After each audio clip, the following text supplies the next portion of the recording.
دامان شفاعت میں چھپائے رکھنا۔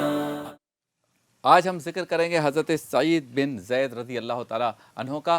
بہت زیادہ ان سے منسوب واقعات نہیں ہیں، بہت زیادہ ارشادات نہیں ہیں۔ اب اس کی وجہ ایک یہ ہو سکتی ہے، جو میں آپ کے ان کے خواص گنواؤں گا تو اس میں سے ایک خاصیت ایسی ہے جو مجھے اندازہ یہ ہے کہ شاید اس وجہ سے بہت زیادہ جو ہے ان کے واقعات یا جو ہے ان سے متعلق ارشادات نہیں ہیں۔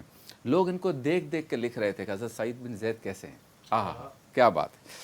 اب ان کی جو خاصیت ہے اس میں ایک ہے راہ خدا میں مال خرچ کرتے، خواہشات کو پورا کرنے سے بچتے تھے۔ سبحان اللہ۔ اس کا مطلب پتہ ہے کیا ہوا کہ ہمارے اساتذہ بھی ہمیں بتاتے تھے، سامنے ہی بیٹھے ہیں دو تو، کہ جب آپ کو کسی چیز کا دل چاہے نا، آپ آج شیطان سے کہو میں یہ نہیں کروں گا۔ مثال کے طور پر پائے کھانے کا دل کر رہا ہے، مثال کے طور پر زیادہ لذت والی چیز کھانے کو دل کر رہا ہے، آپ کو آج تو میں روزہ رکھوں گا، کر لے شیطان تیرے سے جو ہو سکتا ہے۔ جب دل چاہے نا برائی کی طرف جاؤں تو کہو اچھا آج میں 20 نوافل پڑھوں گا، کر لے شیطان تیرے سے جو ہو سکتا ہے۔ یعنی شیطان سے تھوڑا سا لڑائی کرو، نفس سے لڑائی کرو۔ یہی بات اس میں ہے کہ حضرت سیدنا سعید بن زید کی خصوصیات میں سے ایک خاصیت یہ تھی کہ خواہشات کو پورا کرنے سے ہمیشہ بچا کرتے تھے۔ کوئی خواہش دل میں آتی نہیں کروں گا۔ دوسرا یہ کہ جب اللہ کا معاملہ آ جاتا، اللہ عز و جل کا معاملہ آ جاتا تو پھر کسی کی پرواہ نہیں کرتے تھے۔ دو باتیں ہو گئی، تین ہو گئی، راہ خدا میں مال خرچ کرنا، خواہشات کو پورا کرنے سے بچنا، اللہ کے معاملے میں کسی کی پرواہ نہ کرنا۔ دوسرا یہ کہ آپ کو سرکار دو عالم صلی اللہ علیہ وسلم کے فیضان سے، ان کے فیض سے رب تعالیٰ نے یہ کمال عطا کیا تھا کہ حضرت سعید بن زید جب بھی دعا کے لیے ہاتھ اٹھاتے وہ دعا قبول ہو جاتی۔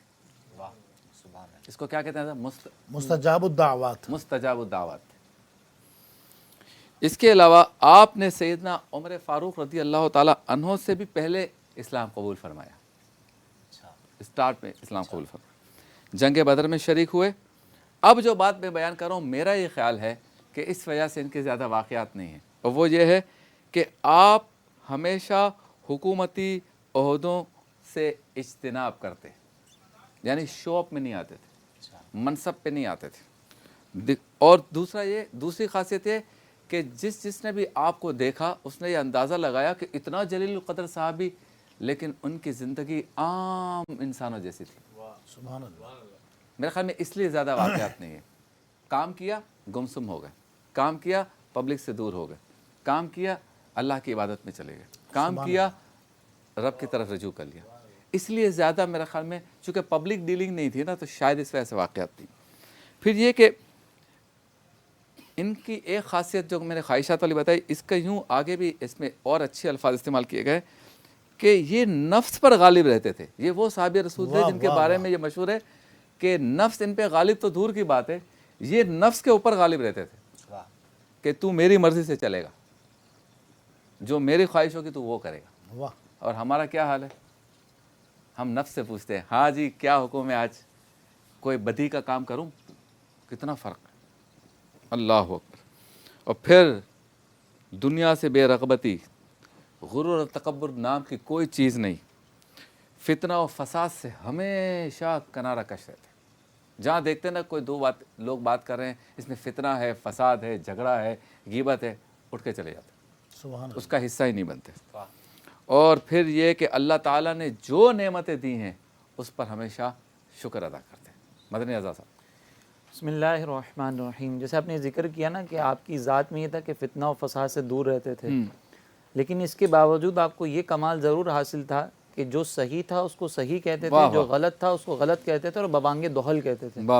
جب سیدنا عثمان غنی رضی اللہ تعالیٰ عنہ کو شہید کیا گیا تو اکثر کوفے کی مسجد میں جاتے تھے اور وہاں پہ یہ خطاب کرتے ہوئے کہتے تھے کہ تم لوگوں نے جو ظلم حضرت عثمان غنی رضی اللہ تعالیٰ عنہ کے ساتھ کیا ہے، اگر اس کی وجہ سے کوہ احد جو ہے یہ بھی متزلزل ہو جائے تو کوئی عجب بات نہیں ہے۔